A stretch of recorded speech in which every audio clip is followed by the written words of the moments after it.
Good evening, everyone, and welcome to the Council Residential District and Commission's West Side Regional Meeting. My name is Jeff Cabot, and I am one of the commissioners of the CRDC. With me today are my fellow commissioners, Dave Paul, Avery Frost, Monica Sarazuelo, and Commissioner Malik Moore. The Council Residential District and Commission is a collective of residents formed to draw maps creating 9 residential districts in Columbus. We are excited to be here on the west side of town to hear from you. How do you describe your neighborhood? To which area commission or civic association do you belong? These questions and more are what we hope to answer here today, as well as receive general feedback on the 2021 districting process. We are doing this work ahead of drawing the first drafts of the city district maps to ensure that we know what matters most to you about your city, your community, and why. A reminder that this meeting is currently live on Facebook, YouTube, and CTV, Columbus's government television channel 3.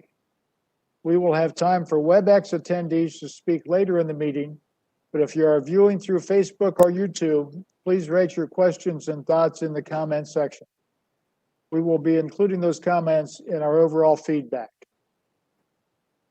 During the first 2 meetings this year, we heard from local speakers about a few different topics relevant to our district and work. If you would like to go back and watch any of these presentations, you can find the recordings and the slides from the presentations on the www.columbus.gov/districtingcommission webpage. My fellow commissioners will now briefly highlight some key points from those presentations. The Voting Rights Act, presented by Kyle Strickland.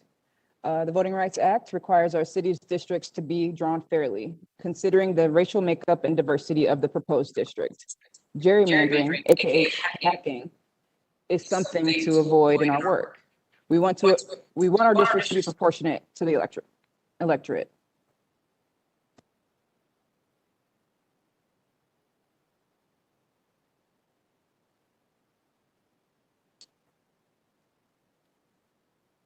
Area commissions and civic associations. We received a presentation from David Huey of the Department of Neighborhoods.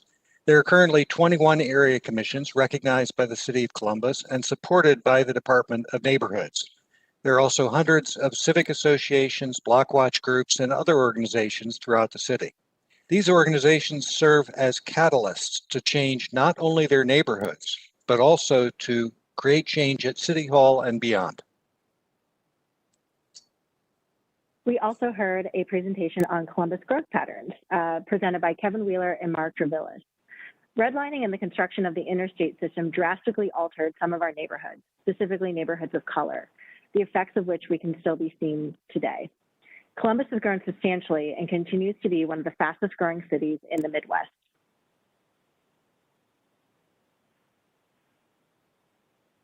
Columbus neighborhoods. We heard a great presentation by Doreen Uhouse-Sauer. Our neighborhoods are very diverse and have transformed over the years. Each part of the town of Columbus has its own unique history that has shaped what we see today. We recognize it is important to consider the differences and the similarities between neighborhoods when we draw these districts.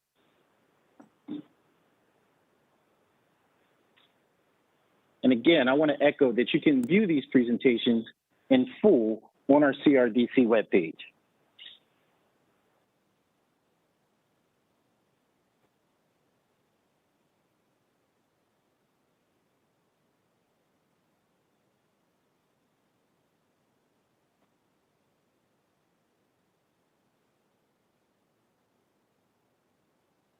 With us their thoughts about districting, what is most important to their organization, and anything else relevant to the work of the CRDC.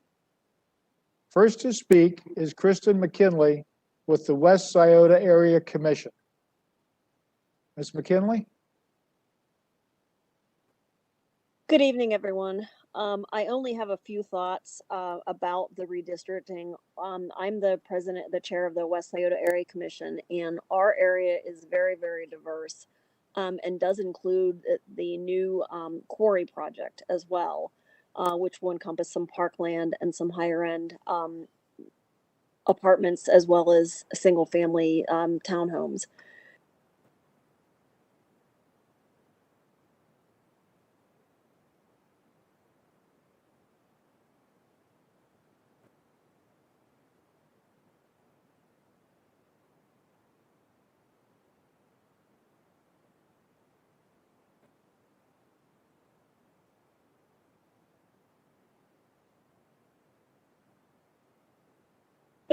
Mr. Cabot, you were on mute.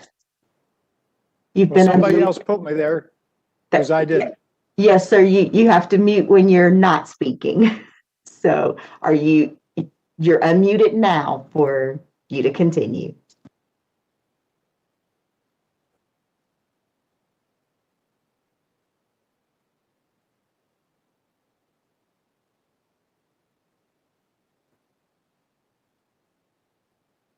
Lost what commission? Far West Area Commission. Yes, can you all hear me? Yeah, Far West Side Area Commission. Hi, this is Sharon Rastetter, and I'm the chair of the Far West Side Area Commission. I want to thank Chair Moore and Commissioners Cabot, Sarazuela, Frost, and Paul for the opportunity to speak this evening. We are the city's second to newest area commission. We were established in February of 2019. We have about 40,000 residents within our borders. We're located, as you might guess, on the far west side. So we are south of Hilliard city limits. We are west of 270, specifically, I think it's the westernmost track of the Buckeye Rail Yard. Our southern border is the rail yard to the south of Federal Road and north of the Westland Area Commission. And then our western border, we initially were going to make Alton Darby Creek Road, but 370 acres were annexed to Columbus at that point. So we moved our western border a little further west to Hamilton Run to include that acreage. That acreage was what became or will be becoming Sugar Farm with 1,100 units. So Avery had sent me several questions, and Avery Townsend, and one of them was what's important to our community in the West Side. Sense of belonging, sense of safety, being part of the community, and amenities such as recreation and parks for youth and families. While we're residents of Columbus, many folks associate with Hilliard or a township or another area depending on their zip code, school district, etc.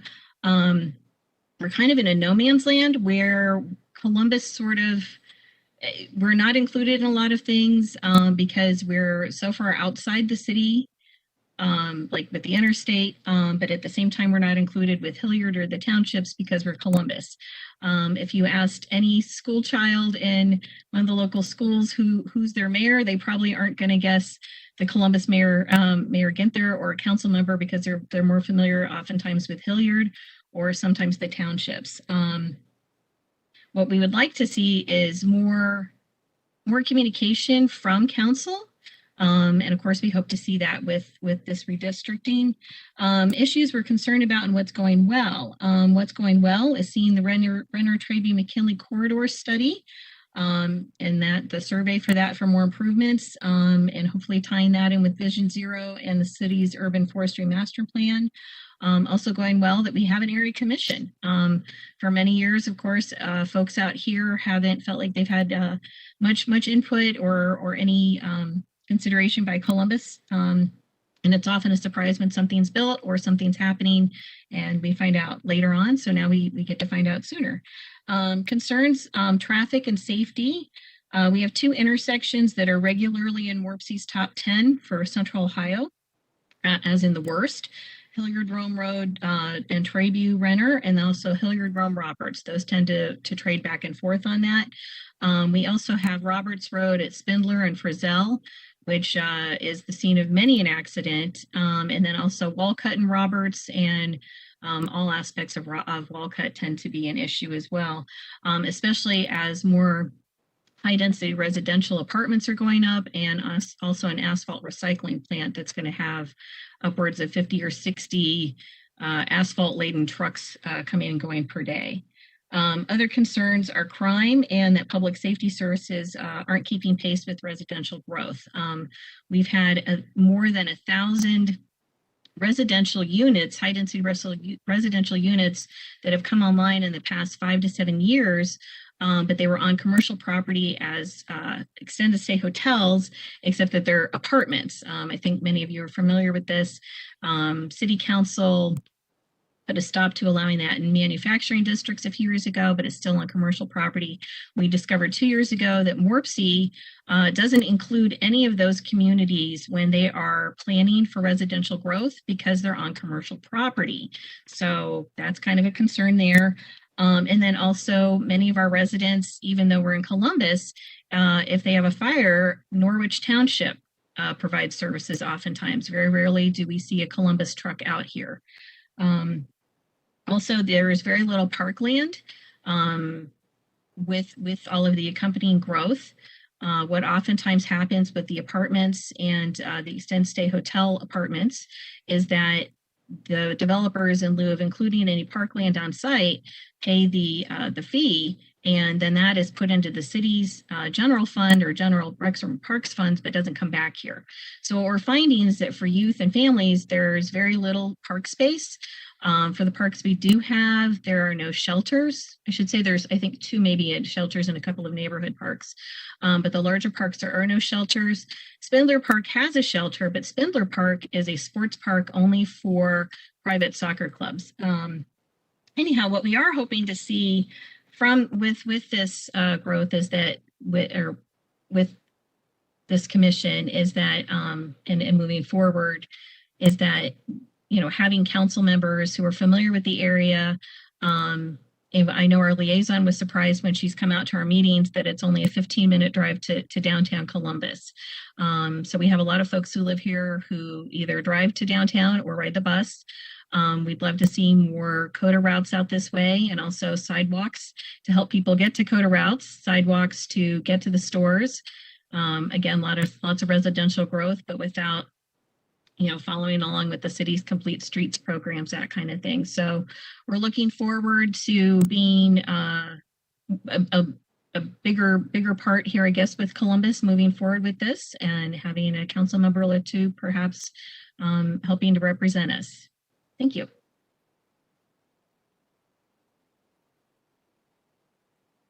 Thank you, Sharon.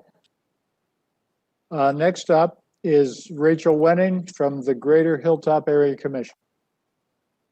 Thank you. Good evening. The area covered by the Greater Hilltop Area Commission contains about 70,000 residents with a median household income of $38,000 per year. That's based on the 2017 census block data. And that compares to a $56,000 median household income for all of Franklin County. Greater Hilltop area is home to a large number of Somali immigrants and their families. And residents of the Hilltop closely resemble the makeup of the city of Columbus as a whole when it comes to racial and ethnic demographics. The boundaries of the Greater Hilltop as established by the city code are Interstate 70 on the north, Interstate 70 and the railroad right-of-way west of Harrisburg Pike on the east, and on the south and the west, the border is Interstate 270. The Greater Hilltop Area Commission was established in 1981.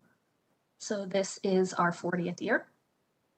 And I wanted to point out to members of the Districting Commission that you may want to view our Envision Hilltop plan, which contains a lot of data and a really good picture of the Hilltop community. It's available online at envisionhilltop.com. So, you know, for anyone else listening in as well, if you want to learn more about the Hilltop and what we're doing here, envisionhilltop.com is a great place to start. The value of homes in the Hilltop is increasing rapidly, which is both good and bad, of course. For the homeowners who can afford to stay in their homes and avoid the home buying vultures, they are experiencing an increase in wealth. Affordable and safe rental units are difficult to find throughout the city, and that's also true in the Hilltop. There are a large number of vacant properties in the Hilltop, which are a safety hazard and are often used as temporary homes for people experiencing houselessness. Though the area commission members were asked to comment on factors that the districting commission should consider in creating districts, and also what we would like to see come from this process, obviously those answers are limited by the power of the districting commission. And I believe that what many Hilltop residents would like to see coming from a process is a system where we are able to directly elect a council person who lives in our neighborhood. Just like many residents of neighborhoods with a lower median household income, we want to be able to vote on one council person to represent our area. That would really give us a real voice on city council instead of having representatives who often are answering to their biggest donors, which many people who live in the Hilltop obviously can't afford to donate large amounts of money to candidates. There is not a lot of point in discussing the differences of the people in the Hilltop or the possible boundaries when the people in that boundary won't have the sole power to elect or reject our own candidate. I believe the best case scenario for the Hilltop would be to have the current Greater Hilltop Area Commission boundary districted with contiguous areas that match the average income of our area. This might include a portion of the Bottoms or part of the Westland area. Drawing a Hilltop district that includes areas of the city of Columbus that border Hilliard or Upper Arlington or Grandview would probably negate the small benefits that we would gain by having a council member who lives in our neighborhood. I am a proud resident of the Hilltop. I raised my son within view of Sullivan Avenue, just about a block away. This is an area where our city representatives have said that they would not want their children to grow up. We would like to be represented by someone who actually wants to live in the Hilltop and who is proud to live here, not someone who lives in a wealthier area, which is then drawn into our district, or who moves here after the district is drawn because they were the one who drew the short straw and had to move here. So anything that this commission could do to facilitate that goal would be greatly appreciated by the people of the Hilltop. Thank you.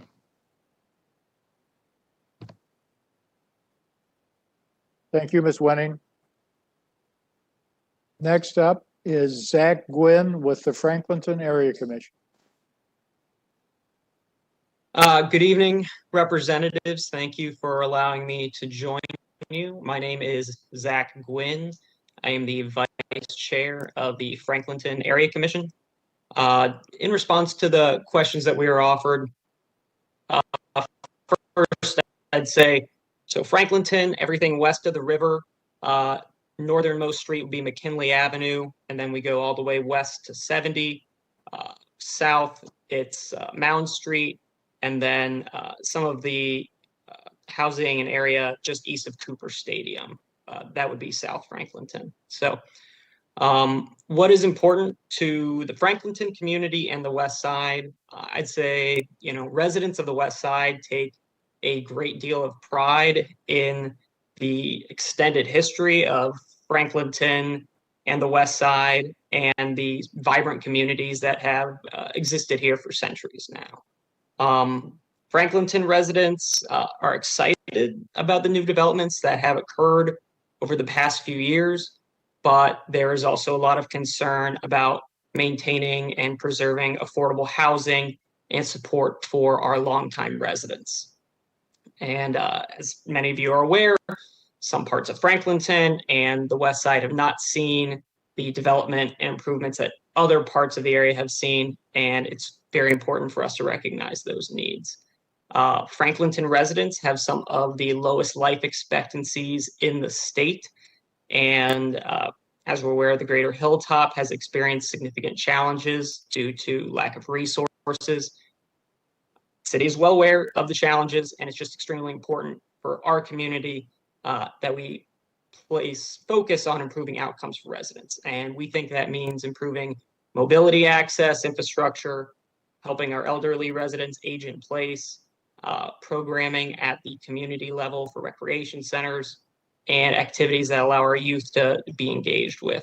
I think Franklinton Area Commission has been very proactive in inviting affordable housing into the area. We've approved a number of different groups such as Homeport and National Church Residences that are placing a focus on affordable housing. And those are values that we want to see moving forward. Now, when we talk about what we would like to see with regards to the redistricting commission, I think first and foremost, we expect elected officials who live on the west side and represent the interests of the west side. There hasn't been an elected official who has lived in Franklinton or the Hilltop at the city, county, or state level in recent history. And I think folks recognize that that's part of the challenge. If you're not living in the neighborhood, you're not seeing the day-to-day concerns necessarily. Not that our current elected officials don't care deeply about our part of the city. And so what this redistricting means is an opportunity for the west side to have a seat at the table, for our voice to be heard, and for us to have some input in making the lasting decisions that are happening right now in the city. Thank you.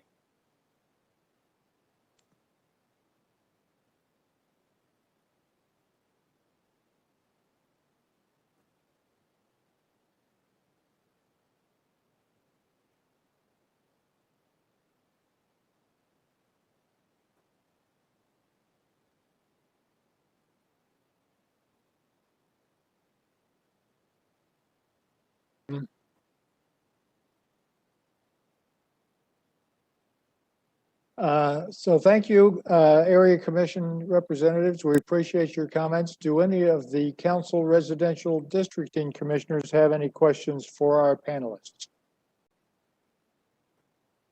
I have one brief question for Zach. Mr. Gwynn, thank you for sharing. And you made a comment this evening. You talked about the elected officials from the west side. And I did notice earlier that Chairwoman Wenning from GHAC made a distinction between the west side and the city of Columbus, or a socioeconomic kind of sectoring of the west side. Is that a distinction you see needing to be clarified as well?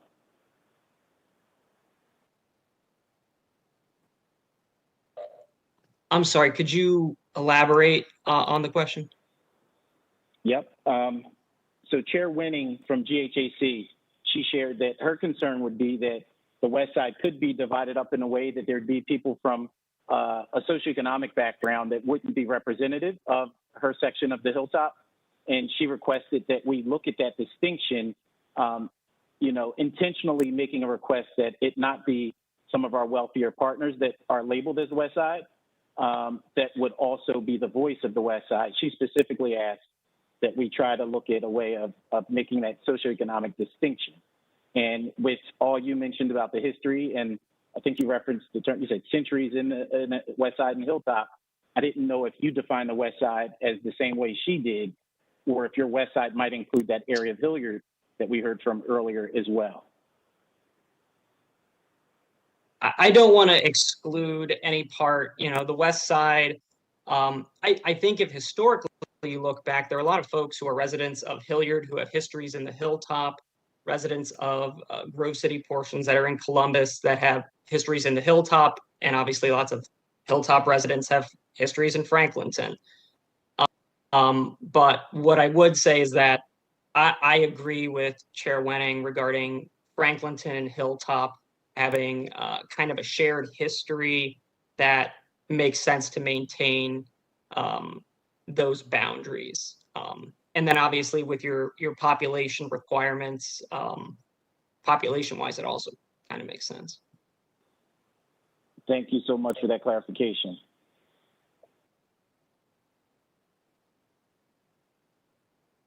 Other questions? David? Mr. Gwynn, Commissioner Gwynn, Dave Paul. A quick question for you. A number of the other area commission representatives have mentioned changing demographics in their communities. Folks who are in many cases new Americans settling and sort of changing the dynamics in many cases for the better of their neighborhoods. Are you seeing that also in Franklinton at this point? I'm not sure you touched on that. And also, I was just a little intrigued. It may not be entirely relevant to our work, but you'd mentioned about life expectancies and health challenges in Franklinton. And I wondered if your commission had become aware of explanations for that, particularly in Franklinton. So. Yeah, so I'd touch on the first of your two questions with regards to demographics. You know, I think we're seeing a lot of new residents, a lot east of what would be 315 and some of the new developments there. But then you're seeing a lot of folks coming in and some of the active rehabs and flips that are occurring west of 315. But the demographics, from my understanding, is that they actually, much like the Hilltops, still very much represent the larger city of Columbus. In South Franklinton, by the Van Buren Center, you have a large Somali population in that area. And then when we talk about worse results in terms of health outcomes, I think we're mostly talking about west of 315. A lot of folks who are, you know, in a situation where they don't have access to good health care, either because they're not employed or, you know, with the closing of a place like Mount Carmel, you know, you now have fewer points of access for health care. And I think that's part of the problem. Thank you. I appreciate it.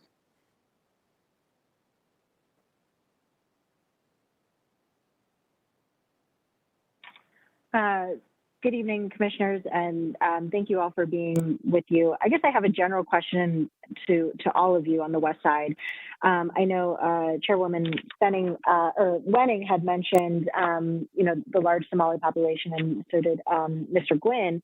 I also want to call out, you know, when I first moved to Columbus 7+ years ago, the Latino population, you know, I was told, like, you know, we're kind of all over the place. But I know that there is a large segment that lives on the west side.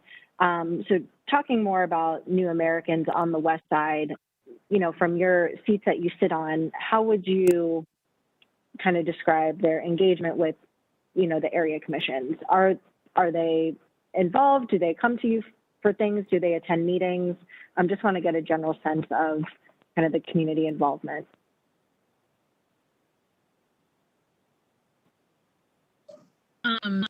Was that open to all the commissioners? Yes, please. Okay. Yeah, I'll go ahead and try answering that. I didn't quite cover that when I was speaking. We also have a large number of new Americans here in the far west side area. I know during last week's work session, Chair Moore talked about when he lived in Hilliard, and as far as the census and the data from that, and then looking at the area businesses that, you know, don't have English names and that kind of thing. It's very evident here. We have tried reaching out we know several of the apartment complexes have members from different countries. We met with the president of what was then Sun Ministries, Serving Our Neighbors Ministries, Kim Emch, which is now called Festa. They have been providing school lunches, the lunch program in the summertime, and ESL classes for all generations. They've got some 3 and 4 generations taking classes. They were working with just Hilliard City Schools residents, but now they've opened it up beyond that. The Gables West Apartments on Hilliard Rome, which started out as one of the extended stay hotel on commercial property apartment complexes, was purchased, I think, 2 years ago by the Columbus Metropolitan Housing Authority. And CMHA actually reached out to Sun Ministries to work with them for the school lunch program and for the ESL and for the learning centers. And so they've been working with them. They have also now moved, Sun Ministries is now also covering areas in the Westerville area and Galloway and some other places around town. So that's why they've changed their name to Festa to help include. But from talking with Kim Emch, the largest languages spoken here would be Spanish and Arabic. We understand there's a large Somali population. Sudanese population, large Asian population. What we have found over the years in just trying to meet folks is even going door to door to meet folks, getting signatures for things. People are afraid to come to their doors. They are very used to what things were like in their home countries, where getting involved, showing your face, you could be killed for that. And so it's been quite an uphill battle to get anyone involved. You know, and they've got challenges of their own with work and school and things, and trying to get involved above and beyond that is tricky enough for any established Americans, let alone any new Americans. And then you add in the cultural differences, and it's been challenging. So we've started what did we call it? Diversity, Inclusion, and Outreach Committee, which we're still trying to get that started. But again, it comes back to people having time, people being able to be involved in that sort of thing. But it's definitely a challenge, and we're trying, but it's been difficult. I could give a comment on the involvement in the Greater Hilltop Area Commission.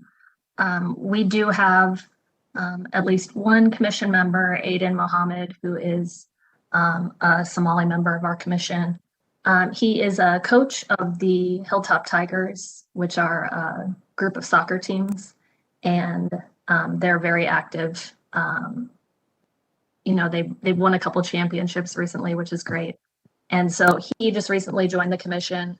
I feel like we have good engagement with a certain portion of the Somali population in the Hilltop, and then there's another portion that we don't have good engagement with, and so that's something that we need to work on. But we have made headway into that in the past couple of years, so that's something that we're working on. I think one thing that we want to focus on is providing our meetings in the language of various people who live in our community, so to have translation during our meetings on Zoom would be really helpful. And so that's something that we are working on paying for services to perform right now.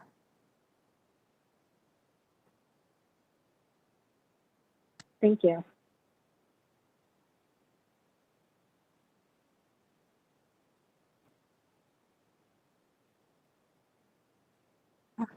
Hi, good afternoon, commissioners. Thank you for being here today. A quick question. For the West Iota and the, the greater, or not Greater Hilltop, but definitely West Iota and the far west areas, what's the population size? I'm sorry if I missed it. I didn't hear it before. Hi, for the far west side, City of Columbus has us at about 37 to 38,000. Our zoning chair, when she was putting together the information for our petition to the city, she put down 43,000. So I think some of that included some of the township residents that are within our borders. That said, most of the township residents are in rather large lots and not in apartments, so I don't think they accounted for that many. So I would venture to guess about 40,000 here in the far west side area.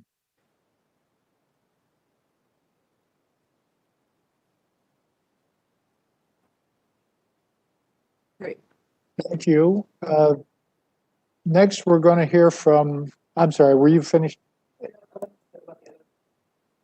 Go ahead.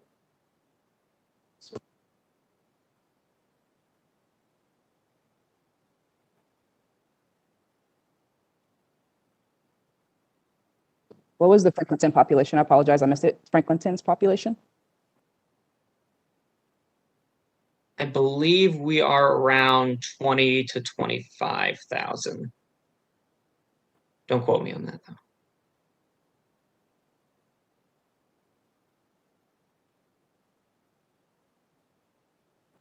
Great, thank you all so Okay. much. Thank you. Now Nancy Day H-Hour to speak. And Nancy, please correct my pronunciation of your name and tell us who you're with. Thank you.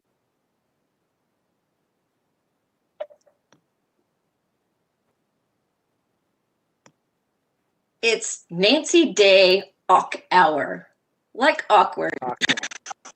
And it gets mispronounced all the time, so don't feel bad about that. I received a last minute invitation to be a panelist, and then there was some communication snafu, and so that's why I'm added at the last minute. But you know, you got to be nimble because technology is not always our friend.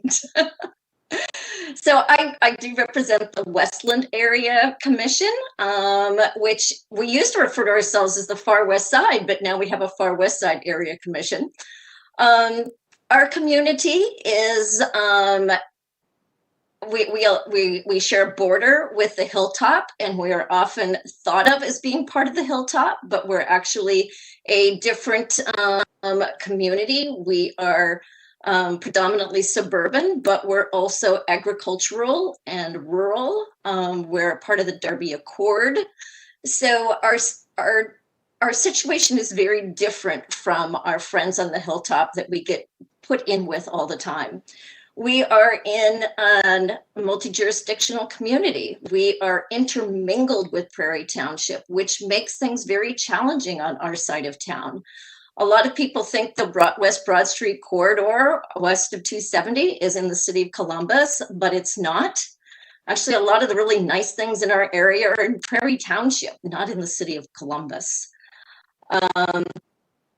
We frequently run into the issue of City of Columbus employees don't even know where we are, or as I mentioned, they think we're part of the Hilltop. It's a constant battle educating city employees. We share a lot of the same issues as our northern neighbor, the Far West Side Area Commission. So rather than repeat all those same issues, I'll just say same kind of issues that Sharon expressed. But our really big one is the lack of a recreation center and parks. We were promised a rec center over 20 years ago, and it has never, ever been built. Other communities have received new recreation centers. Some communities have multiple recreation centers. We don't have any.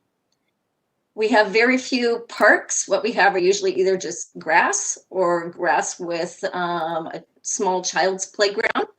We were promised a big park over on Alkire Road, but a decade has passed and we are still waiting.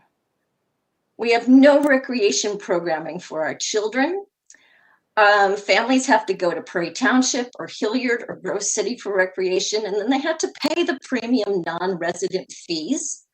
And Columbus Rec and Park has not been very sympathetic about that. Westland area residents deserve the same level of rec and park as Innerbelt neighborhoods. We pay our levy, our park levy. We deserve to finally get a recreation center. Traffic is also a concern. We're the southern part of that Hilliard Rome Road, where we have a train that will sometimes block that north-south traffic for hours. Emergency vehicles can't get through. School buses are run behind. It's been an ongoing problem, and we cannot find anyone who's willing to step up and be a champion and get this resolved with either an overpass or an underpass.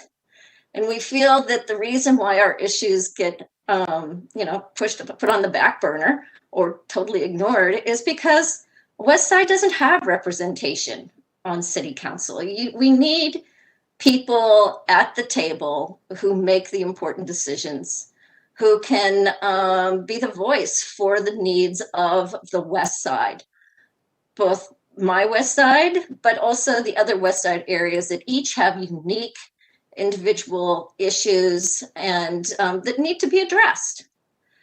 And what we're hoping with redistricting is that districts will be drawn in such a way that the different area commissions can have a voice in city government.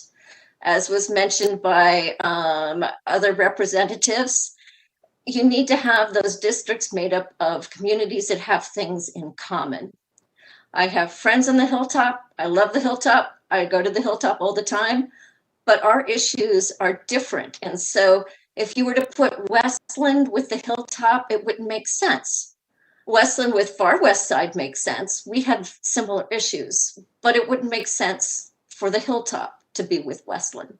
So we really hope districting will keep area commissions intact, but that they will cluster them with area commissions adjoining that have similar issues so that each of them has an opportunity to have that voice at the table. And so I'm hoping that this districting process and the time that you're spending in the different parts of the city, that you will see the importance of these different communities that have unique needs getting a seat at the table. So thank you very much for allowing me to hop on and totally mess up your agenda there. But thanks for the opportunity. And I really look forward to seeing how this process moves forward.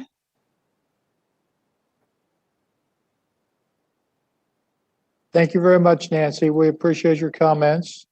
I have a note here from Joseph Argiro. Hi, CRDC. I'd like to also give a quick mention to the Highland West Civic Association between Hague, the train tracks, I-70, and Sullivan. Thank you. Are we going to do the survey now or stay with? We have Janet Cahill who has requested to chime in. Janet?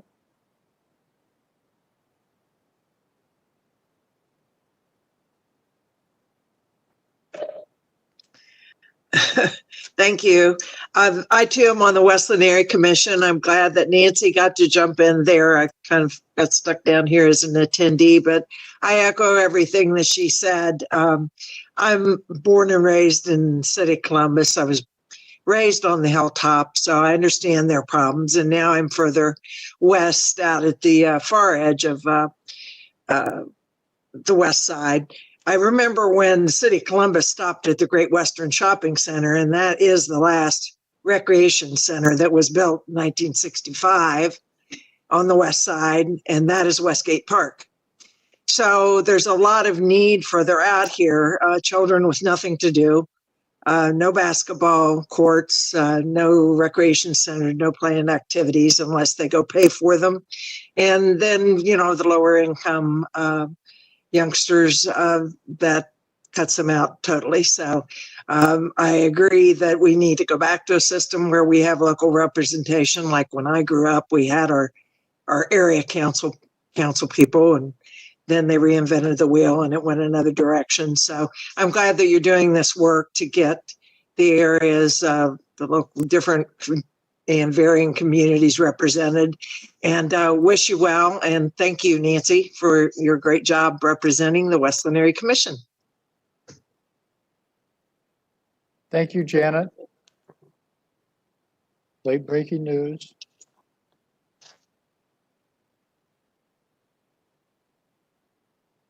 So a few notes and reminders on others who want to chime in. If those using the WebEx, you can use the hand raising feature. There's a little hand down in the corner of your screen. And if you raise your hand, Angela will recognize you and let you on. And are we going to do the survey now? No. Okay. Speaking time. In order to be respectful of our time here this evening, please keep your comments to 3 minutes or less. Hand raising, those joining us on WebEx, we will use the hand raising feature to call on speakers. If you look on the right-hand side at the bottom of your screen, you should see a little hand button. You can click this to raise or lower your hand. We will monitor and call on attendees with raised hands in the order that we receive them. And if you would rather just send your thoughts and responses by email, send them to crdc@columbus.gov. For those viewing on Facebook or YouTube, please send your comments in the comment section or use the same email. Okay. As said earlier, we are here tonight to hear from you. We prepared a few questions to help guide our discussion. I will read through each of them now. What is the most important defining characteristic of your neighborhood? What neighborhoods do you consider to be a part of your community? Do you think the city of Columbus is aware and acting on the issues facing your neighborhood? Please raise your hand. That's it.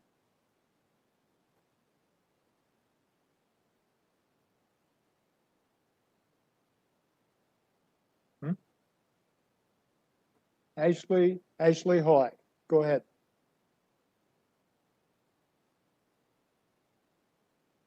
Ashley, you are muted. Yes, thank you. Can you hear me? Great.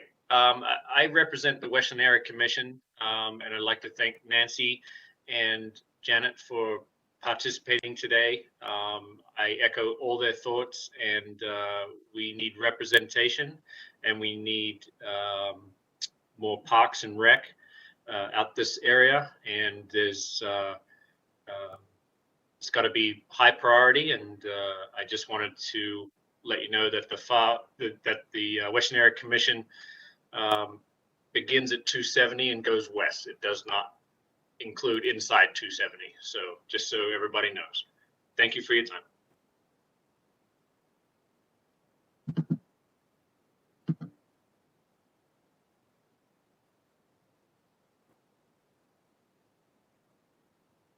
Mr. Paul? Ashley and also other representatives in the Westland area. I'm wondering if you can fill us in on conversations that have occurred, what conversations have occurred with the Recreation and Parks Department in the past, and in perhaps in the last 5 years.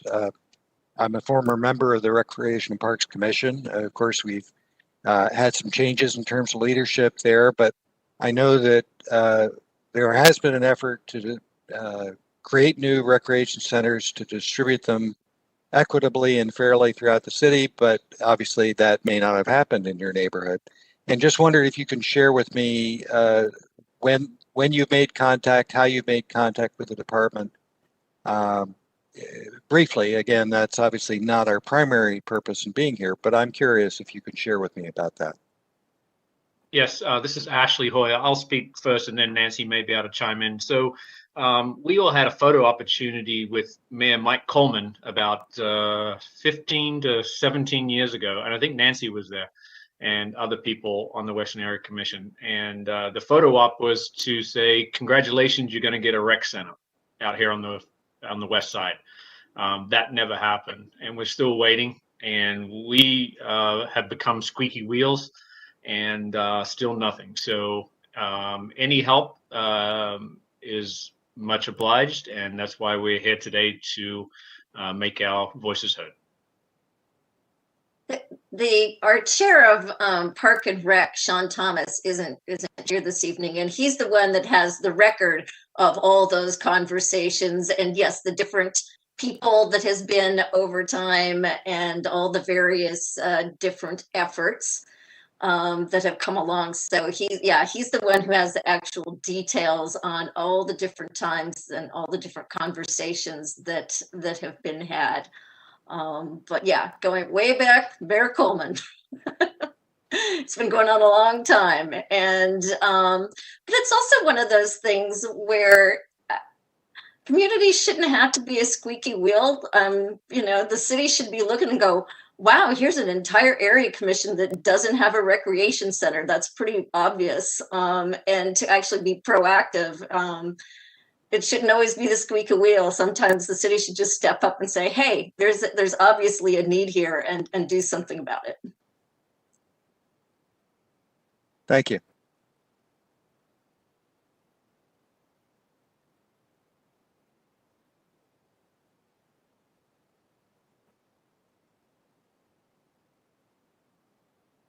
Mr. Cabot, are you ready for the next speaker?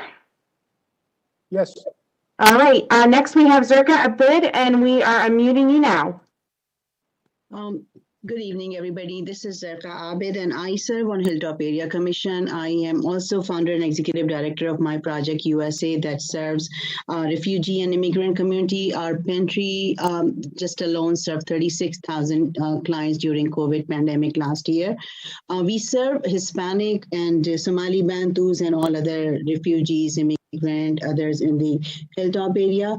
So very much familiar with what is there and the mechanics. So I just want to Definitely support what our chair Wenning said about socioeconomic divide, the need of the community, the need of the representation, and the need of so many things. Because I live in Hilliard, but I've been working in Hilltop and work with these families for more than 5 years now. And I know firsthand the need is there, but then it's very, very hard to get the support from the council if you don't have representative.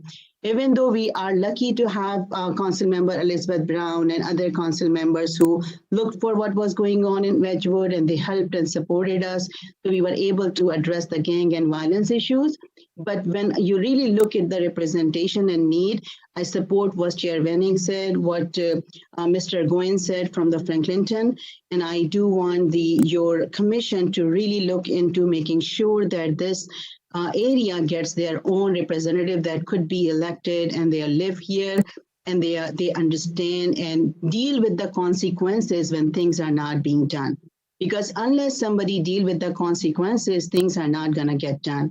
What Nancy was talking about, the recreation center in Hilltop area on Sullivan Avenue side, there is no recreation center, nothing that would serve the refugee immigrant kids. Even though when there is a need, when there is gangs and drugs and violence, we did not have a place so far to serve. And now our organization is opening the first youth center that would serve the refugee and immigrants on this side.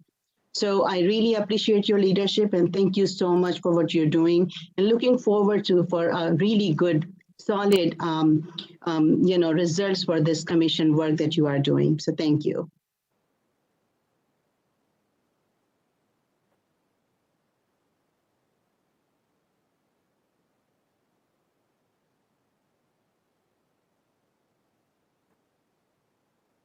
Thank you. Appreciate your comments. Also have a Facebook, YouTube comment from Kevin Orr.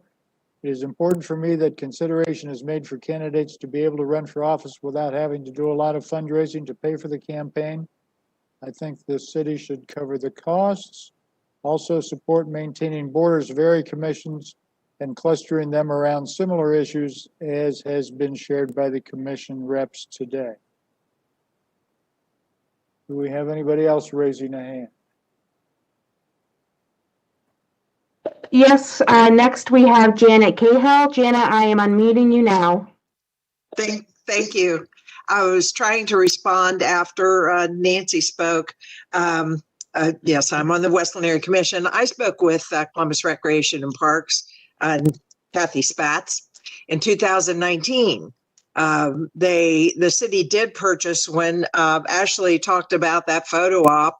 That was after the city bought acreage, a far west portion, 42 acres of the Blaser Farm here off of West Broad Street, and for the purpose of building a recreation center.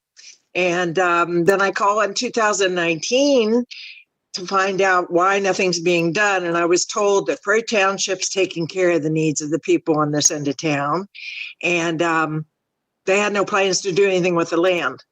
The Prairie Township is not taking care of the citizens of the city of Columbus. We have to pay to go to their facilities. The city of Columbus is not doing anything for this area, and it has grown immensely over the last 10 to 15 years. There's also additional acreage now adjoining that 42 acres that they already own, which we would like to see someone represent us and encourage the city to buy. They could have a premier park and recreation area out here, similar to what Hilliard has. We just need somebody to work hard for us. So that's all I have to say.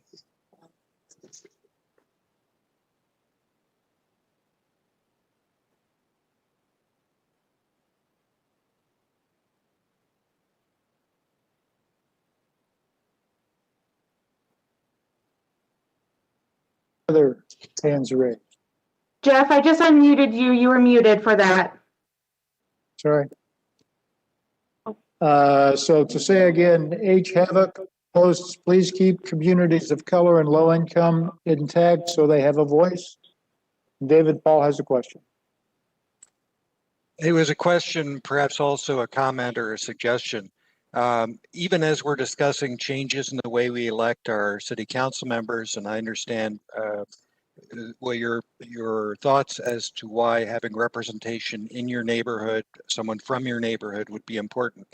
One thing to bring to your attention, if you're not already aware, the way the city council is currently structured into committees, you know, there is a Recreation and Parks Committee currently chaired by Councilmember Elizabeth Brown. I imagine even as we elect our city councils in different ways, they will also find their work partitioned into various committees, and there will be chairs and members of that committee. So I just want to offer the suggestion, even now, before the work that we're doing actually pays any dividends, because that's going to be a few years down the road, that you might try to start a conversation with Councilmember Brown's office about reviving that project for a Westland area community center and other services and parks and so forth that you feel are important to your community. And I certainly understand why they would be. So just a suggestion that we do have a committee structure at City Council. It does have a chair of each committee, and those are folks you can talk to as well, even without someone perhaps on council from your neighborhood. So forgive the editorial.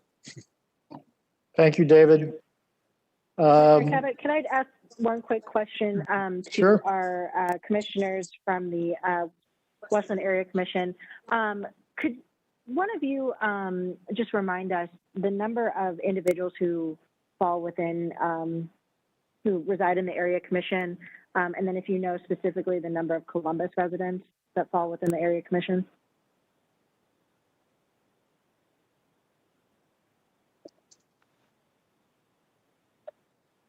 I do not have data. I didn't know I was supposed to bring data to the meeting. I would have looked it up. It's really challenging in our area because data comes in zip codes, and we are so intermingled. The person whose house is next door to you can be in a different jurisdiction, and so it's just really challenging to get good data about who's in which jurisdiction.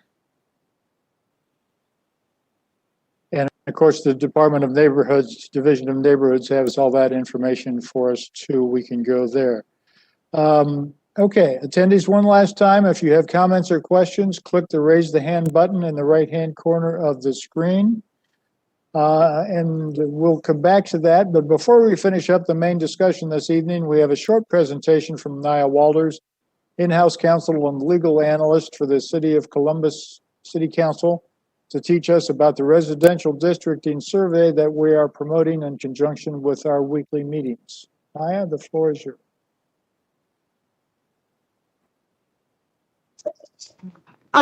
Before Naya speaks, we do have two more people with their hands raised if we wanted to have them speak first, or if Naya wanted to talk about the survey. That's up to you. I just wanted to let you know you have two hands raised.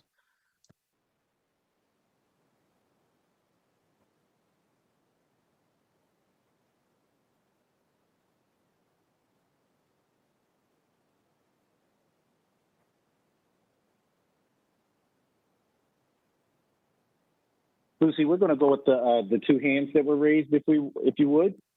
Alrighty, the first up is James White. James, I am unmuting you now. Hello, this is James White, Secretary on the Greater Hilltop Area Commission. I just had a quick question about the Southwest Area Commission. I just wanted to know if they were invited to this meeting or if they're going to be part of the South Area meeting being held later.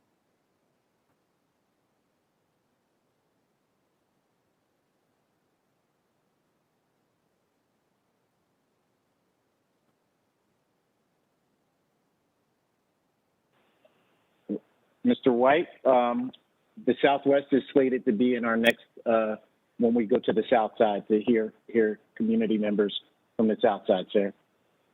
Okay, I appreciate it. I just know that their border shares our border and towards the south of us. I appreciate it. Thank you. Thank you for the question. Yes, sir. Okay, next we have Mitchell Pinsky. Mitchell, I'm unmuting you now. Hi, my name is Mitchell. So I'm actually like not a resident of the West Side, but I'm a resident of the University District. But one thing that I've kind of just thought about, I think, with the city, as I guess kind of looking forward, because as we are supposed to add a million people within the next, it's either 20 to 40 years or 30 to 50 years. I think what we also need to be thinking too throughout this process is okay, where are people going to go? I think, I mean, just from an observation, when you look at most of Columbus within I-270, it doesn't feel like that there's going to be too many more people living, necessarily moving there because a lot of the land is saturated. So I think especially when we are looking at areas such as the West Side, for example, very soon within 20, 30 years, areas such as Westland could almost be like Franklinton's in terms of the amount of people that we have there. So I think going forward, we need to think about that, but two, most importantly, think about how in the past, when there has been development in areas like that, you've had the continued patterns of gentrification that do create systems of systemic racism. So I think when we go forward in developing these, we need to make sure that we are thinking about how we're going to be going forward into how we develop these and prevent potential gentrification in the future. And that's all I had.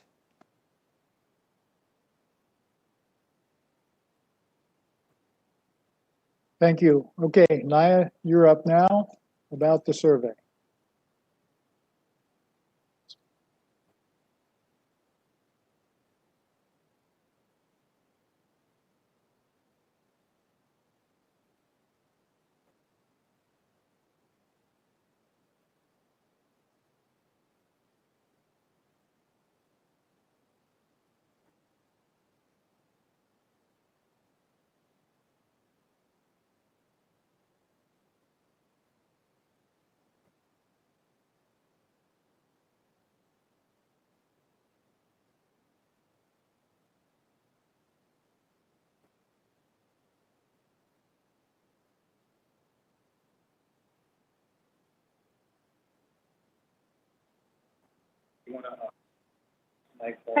Lucy, if we could just pause the meeting for a moment. We're just having a little bit of technology issues. Thank you.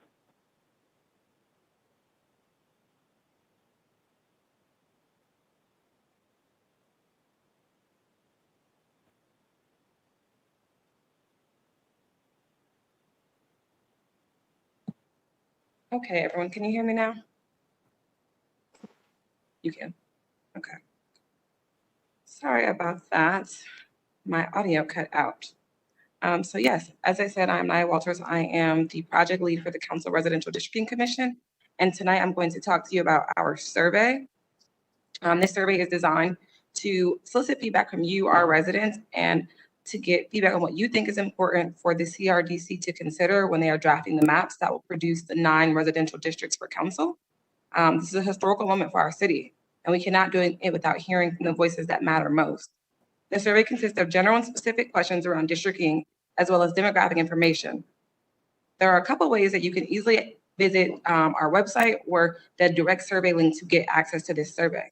You can visit the survey website, which is www.surveymonkey.com/r/Columbus districts, or you can visit the CRDC website at www.columbus.gov/districting commission, and that's DISTRICTING commission, COMMISSION. Your participation in this survey and this process will help to ensure that the final map is a reflection of the community's voice. At this time, I will do a quick screen share to allow you to see how to get to the survey.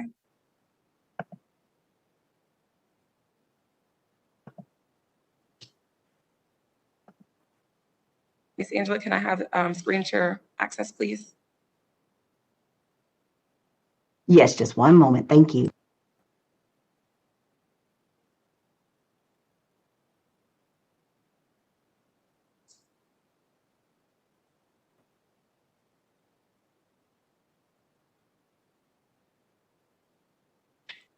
you have to give it to Malik because that other computer was not allowing me to speak. Thank you.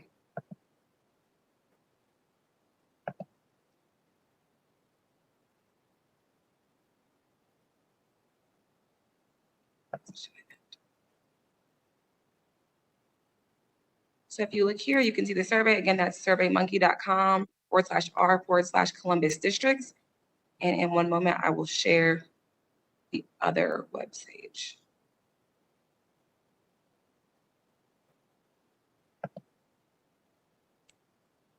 So if you go to our homepage, CRDC, you will scroll down and where it says take the CRDC survey, you will click on that link and that link will take you directly to the survey.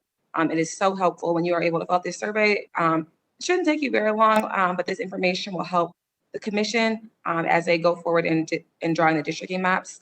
So we encourage you to take the survey and to tell a friend. Thank you so much. Thank you, Naya. Thank you for that. We hope everybody will fill out the survey. Again, you can access the survey at www.columbus.gov/districting-commission.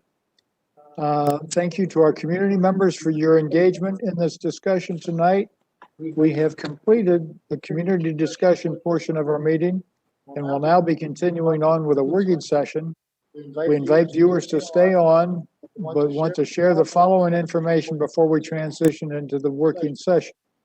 Our next meeting will be 1 week from today, Wednesday, June 9th at 5:30 p.m., focused on the south side of the city. All are invited, but we would especially welcome the attendance of our south side residents. Look out for more information on how to join this meeting coming out soon. Please take the survey. You can find the survey link and more information about the districting work on the CRDC website, www.columbus.gov/districting-commission. If you have any questions, please email crdc@columbus.gov. Thank you all again. Chair Moore, I will turn the floor over to you for the working session. All right. Again, folks, if you're joining us from home, the working session is the part of the meeting where we let's see here, one moment. Again, I apologize for this evening's technical difficulties, but this is the world we live in right now. So again, if you're joining us from home, this is the working portion of our meeting. This is where the commissioners get to do our work together, and this is the sausage making, as we often refer to it. You're welcome to join us, but we're going to turn away from our cameras and be engaged in conversations as we do some of the work and kind of connect on some of the things we have to move forward. So again, thank you for joining us, and commissioners, let's go ahead and begin this portion of the meeting. So tonight, the first thing I wanted to do is just check in with everybody again.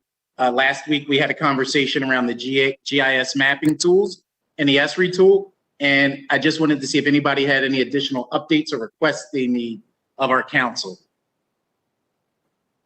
related to that. Okay. So with that being the case, I want to check in with you all because I know that personally, I had questions come to me in my Facebook related to, I had some folks from the New American community reaching out, asking questions and having concerns about representation. Many of the questions that came to me were beyond our scope of work. And so I literally cut and pasted pieces of the charter of work that we're working with and the parameters of our work to share with folks. And I wanted to check in with you all to see if you're getting questions or if anyone's coming to you as a commissioner to see if you could give them more support and just see if we can collectively come up with the way that we'll continue to address these concerns and really beginning to control expectations as we're being addressed in our private lives with things that are more appropriately addressed in these open meetings. Yes. Chair Moore, I can't say I've gotten a lot of questions. I think folks that I've spoken with, including some of my neighbors in the Northland area, are aware of the districting commission. They're aware of what we've been charged to do. But for them, and I, to a degree, us as well, It's sort of a amorphous project that they may not completely understand what we're going to do, how we're going to do it, and so forth. And they're sort of waiting to see some kind of work product. And obviously that's going to be down the road. I didn't have a lot of questions. I think the folks I was talking with understood what we're trying to accomplish. They're just not quite clear on their role, perhaps, even though I've encouraged them to come speak with us. And that's important. And also just the mechanics of how we will actually prepare and present a set of maps. So I think there's kind of a wait and see attitude, frankly. Yes, and the members of the New American community that reached out to me were wanting to make sure that they had a candidate for the next election. And I had to remind folks that that wasn't indeed the work we were doing, and that 2023 is when we're looking to actually have the true impact of this work really begin to be felt. And so I just wanted to check in and make sure we were all on the same page. I also shared that we will be having a specific meeting geared towards the concerns of the New American community, and made sure they understood that that would be a meeting where they could raise their concerns. Any other concerns, issues you're screening, or anything you want to lift up for the good of the order or for the good of the group? I really loved the graphics that we had for the survey, and I'm wondering, you know, as we think about like information sharing, easily things that we can share on social media, maybe just like graphics that even just explain what we're doing. That makes it's more digestible of like, you know, just the requirements, the timeline. I don't know. Again, I think this is a very confusing process to kind of explain verbally. And so anything that can be easily shared or even translated, I think is always helpful. Commissioner Sarasuela, I think I agree with you on this 100%. It sounds like you're asking for a more simplistic infographic sort of thing that's easily replicated, that gives us less opportunity to misspeak, but it can be contagiously shared through social media. And that request is on record, and I believe we'll probably have something soon that can do that. Thank you for that idea and for lifting up that suggestion. Anything else that commissioners have related to the space of controlling expectations or having folks really understand the scope of work that we're working on? Commissioner Frost. Yeah, I've had a number of people kind of comment on the process and how, yes, it's great for the districts, but there's only but so much that's going to change, right? So I think then in some respects, people do understand what we're doing. But then also it feels like this really illuminates the need for spaces to vent and have conversations and have representation. So we're right on track. But I feel like I'm with you guys. I don't think there's a clear understanding of exactly what we're charged to do and what power we have in that. But all of it is really, I think, good context for me to hear the themes. And I think that'll be helpful in how we map. Excellent point. Echo the point, and just reminding folks that we have limited scope of work, and let's come up with a way to kind of control expectations early on. And again, as we go to the next agenda item and we reflect on our timeline, I think we're in great position. And I just want to remind us all that we said, you know, we'd continue with our Wednesday meetings through June. And then we're going to go ahead on a hiatus for that Wednesday after 4th of July. And that what we're looking at when we look at the work we're going to be doing, and I just literally copied and pasted into our notes here. Again, these meetings are doing just what we're here to do: solicit that public comment, and many of us are taking notes and recording. So then, when we start to do that work, but I think folks need to be reminded that the transition that we're working on. So our body of work, the 3 maps, will lead to the transition that happens in the year 2023. And I just was hoping that we could be consistent on that messaging, that there will be staggered terms for council elections as part of the transition, and that our chart of work requires council to hold at least one public hearing prior to any vacancy that might come about. And it requires those vacancies be filled by a person living in the district from which that vacancy has occurred. These are all things that we've read and are repetitive for us. I'm reading it for public record. And just as a reminder to us, And another requirement is that these changes will require council to establish in the Ohio Revised Code or in the administrative code, the procedure for how they will fill the vacancies. So again, summarizing our chart of work, March of 21 through July 21, this is our hearings, which we're doing now. And then by September will be our first iteration of maps that we will produce and share those with the public for 30 days. So again, looking at our chart of work, listening to the things we've heard, and as we pace ourselves, we're seeing July in those working meetings as our time to meet that September deadline with our first iterations of maps, okay? And I think as much as we can let the public know that's our biggest piece of work right now, the better. The more we can let them know that that's what we're doing, the better. And I would ask that we also begin to, or we continue to listen to the concerns we're hearing in these meetings, but remind folks that there are structures in place. And thank you, Commissioner Paul, for sharing some of the inner details of the commission within Rexham Park, and that Council Member Elizabeth Brown might be a great person for them to voice concerns as it relates to representation around Parks and Rec.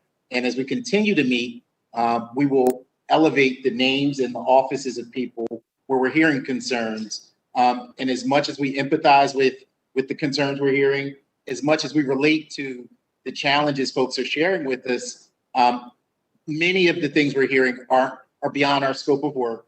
And there are representatives in our city council that can support them, and we'll continue to share that information as often as we can during these meetings. But right now, I think our focus will continue to be on coming up with our iteration of maps for September. And with that, I want to open it up for any additional questions or anybody that might have additional things to add to what we've said so far.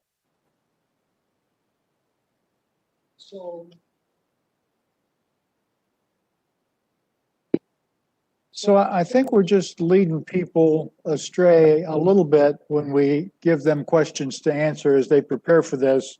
And the questions are, what are the biggest needs you see in your community? What are the critical issues you see potentially arising? These are not issues that we are charged with dealing with. Now, I understand that's what these people live with every day, and we want to get their input.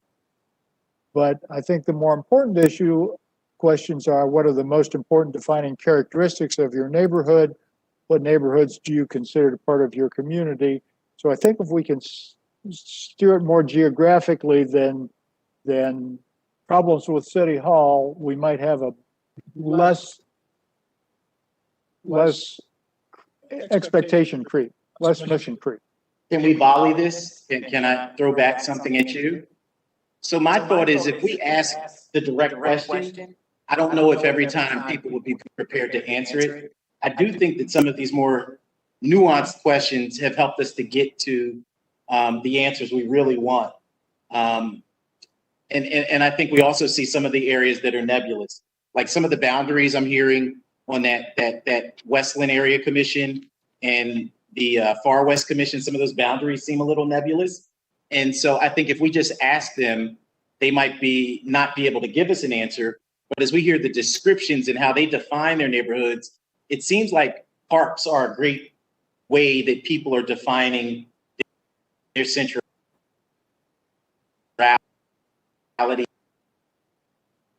Where they're sharing. I think that there is a little bit of magic that happens. Those just to understand the complexity of their neighborhood a little more.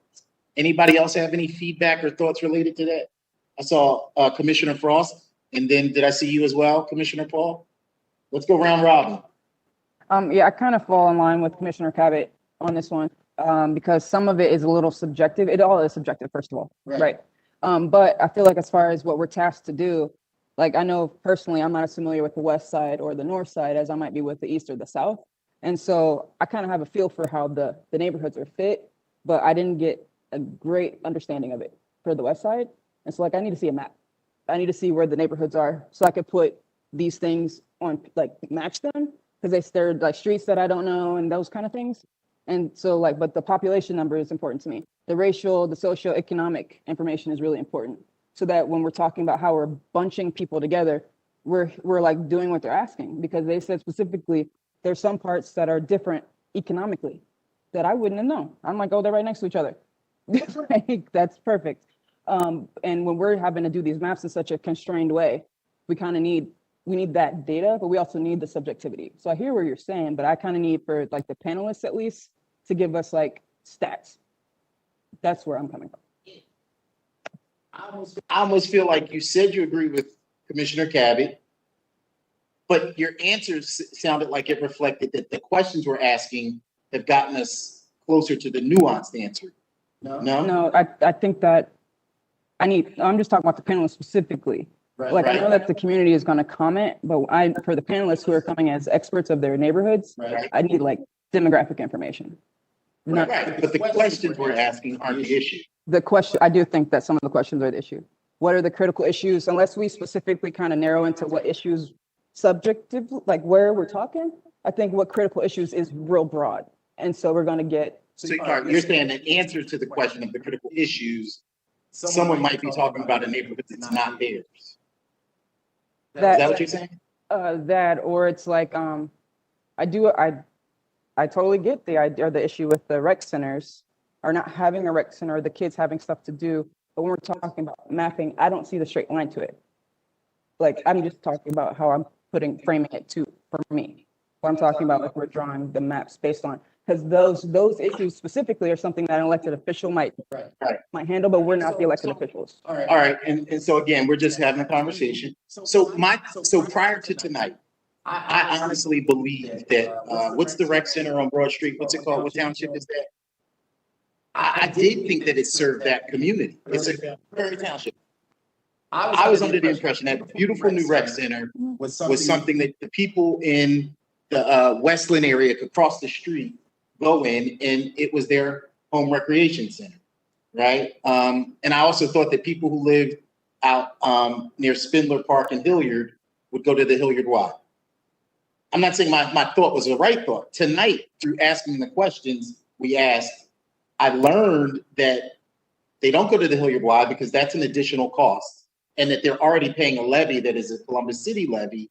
And I also learned that what I thought was the park across the street was not their park because it's a different township, and there's a premium they had to pay to get in. And so, yeah, now I get that no one would double pay, but had it not been for some of the nuanced questions, I wouldn't have learned that. Does that make sense?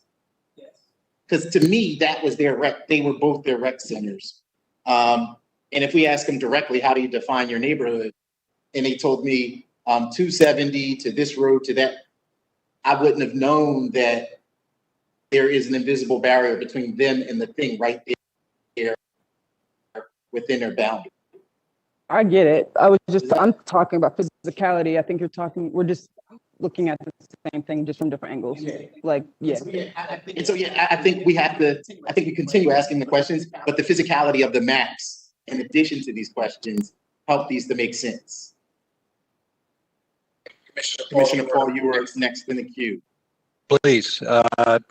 Chair Moore, again, I'm active in the Northland area and familiar with the roles that some of our guests this evening have played in their respective areas of Columbus and have done it. I think you're both right in some ways. I mean, what we're trying to get to are subtleties. You've used the word nuance, and that's a good word as well. It isn't strictly just looking at the map. We couldn't sit down and just look at a map and figure this out all by ourselves as to, where demographic shifts have occurred or are occurring. What are the areas that are perhaps not served by certain kinds of city services or underserved historically? Those are things that the map won't tell us. On the other hand, yes, there are many things that folks might bring up to us that are not things that our creating new maps will solve directly. Hopefully, indirectly, they'll improve the situation. So I think we are looking for nuance. If I was to present to you when we get to the north side on the Northland area, and I won't be, but one of my colleagues will be, I can imagine the kind of information I want to convey to the commission that you wouldn't necessarily know just driving up I-71 or out 161 or Morse Road, especially because we're a very large area with a lot of differences between what I would call the traditional area on the west side and the new emerging communities on the east side of Northland, out near Hamilton Road. And they're very different in terms of needs and so forth. And those are things that this commission can take into account and should most likely, because again, in trying to keep communities of common interest together, neighborhoods of common interest together, the folks in the far east side of Northland are not necessarily the same as the folks in the west side of Northland. And there might be a logical place to divide what is a very large segment of Columbus in the middle. So again, I think we were trying to get the subtleties, and if we had the ability to just go out and take a walk with these folks, it would be great. I don't know that we will be able to do that, and so we're trying to use some imperfect technologies to do it. But I think we're trying to get to the nuance, as you said, and it may be, as we'll probably get really good at this about the fourth time we've done it, which of course is the last time we'll do these quadrant meetings. So, but that doesn't mean we'll stop getting input. Right. And I fear that I would have been so dangerous with just maps without the narrative I got tonight. And when I think back to the east side, even some of the narrative we got there, they had more clearly defined lines.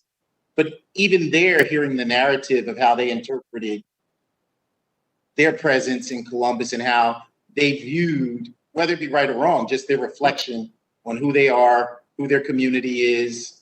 And so to the earlier point, I think it's an and both. I think it might feel tedious, but I think in the tedium, we're getting details, nuance. What was the word you used? What was it? Subtleties. We're getting the subtleties. And I mean, so within 1,000 words, we're getting 100 gems. And I fear that if we were to be so precise with our questions, we'd get 100 words and we'd get 5 gems. And I'm open to all ways, but I see a merit in some of the messiness of this process. Monica, I'm sorry, Commissioner. No, I think at the end of the day, this is about people. You know, we're talking about people and their stories and where they live. And, you know, I do think that throughout this process, I enjoy the storytelling because I think it paints more of a picture. Do I think, I mean, maybe we can reword these questions just a little bit to maybe not have it be so like, oh, tell us about the issues that are facing your community, but rather, you know, share more about, you know, your neighbors and, you know, the people that, I don't know, you interact with on a day-to-day basis. I don't know. I see both sides, but yeah, for me, this is all about people. So.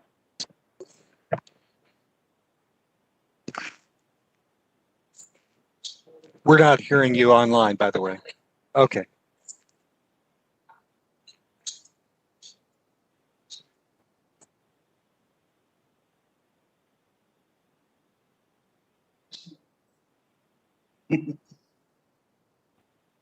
And can I just say that I love what's happening right now, us talking.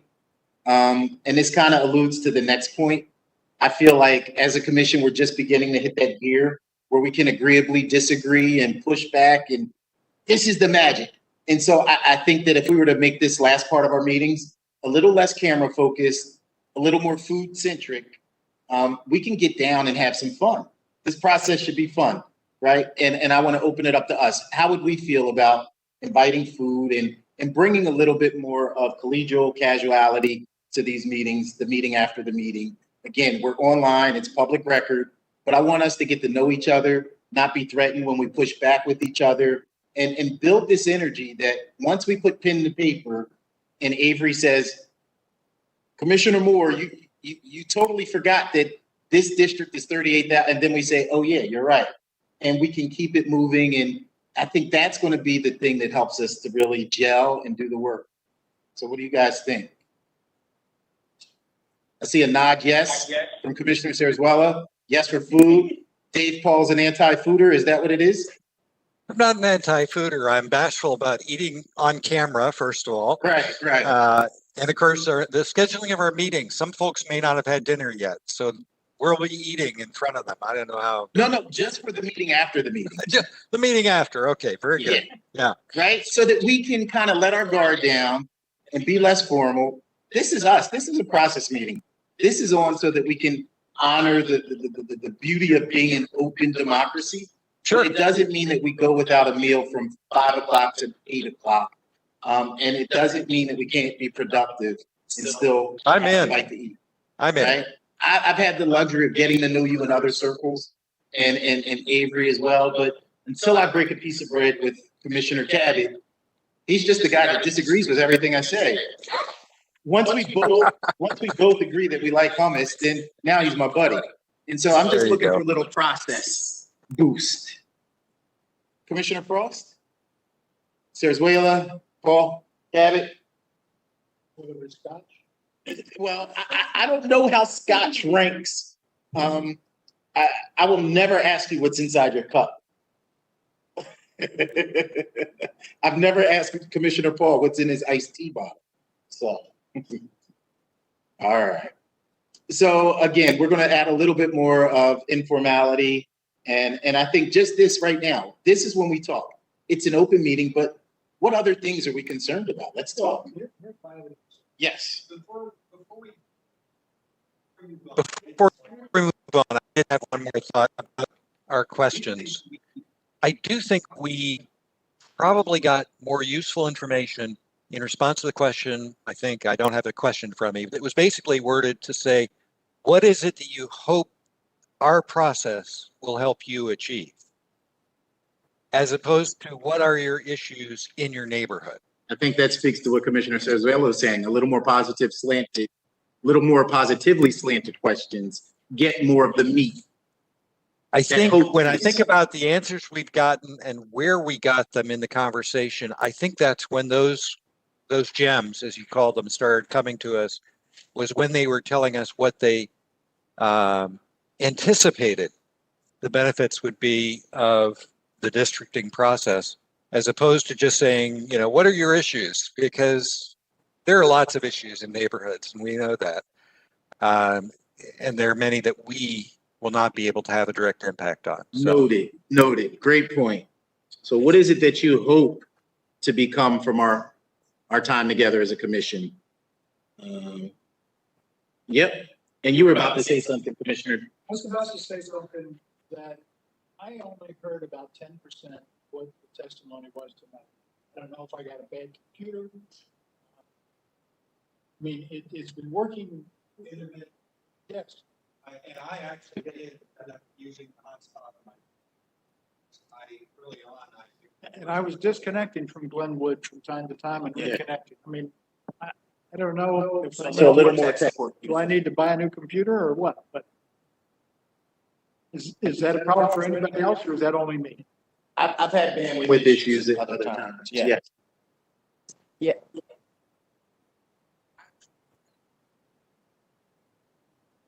Mm-hmm.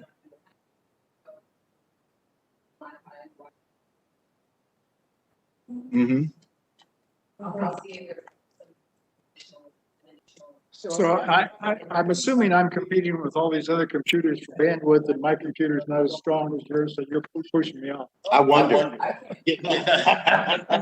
I mean, there were plenty of times where I couldn't see anybody's video but my own, and it would stagger. So I would have no idea, or it would just entirely freeze. And then I don't have enough cell phone reception to do my hotspot in here. Mm-hmm. So yeah, we're just gonna. I turned off everything that wasn't. Can the Department of WebEx. Technology bring a hotspot with us to these things? Would that make it better? Oh well, that's my bad, because I just logged into the Glenwood Wi-Fi. So maybe that's what I need to do. Okay.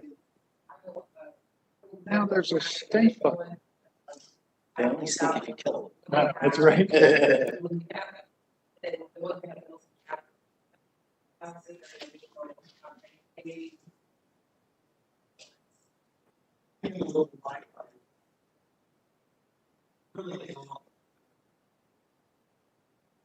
Right. people.